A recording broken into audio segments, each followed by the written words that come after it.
ایک گاؤں میں ایک بوڑھی عورت رہتی تھی جس کا ایک ہی بیٹا تھا۔ اس کا نام چلی تھا۔ وہ بے حد سست، کام چور اور کاہل تھا۔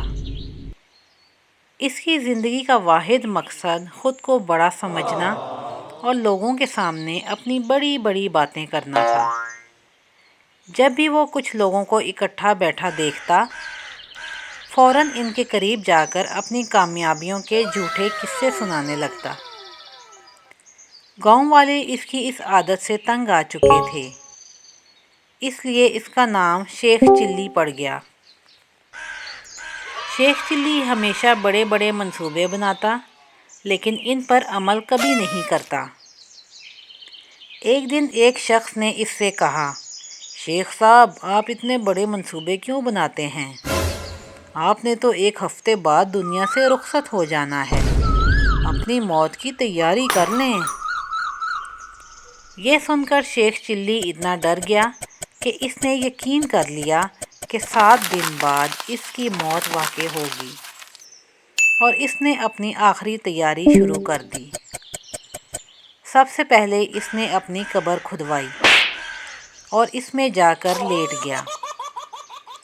6 دن تو کچھ نہ ہوا، لیکن 7ویں دن وہ سوچنے لگا کہ شاید یہی وہ دن ہے جب موت کا فرشتہ آ رہا ہوگا۔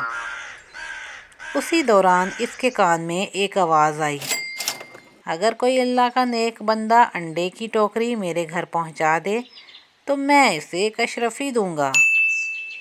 شیخ چلی نے اشرفی کی بات سنی اور فوراً قبر سے باہر آ کر انڈوں کی ٹوکری اٹھا لی۔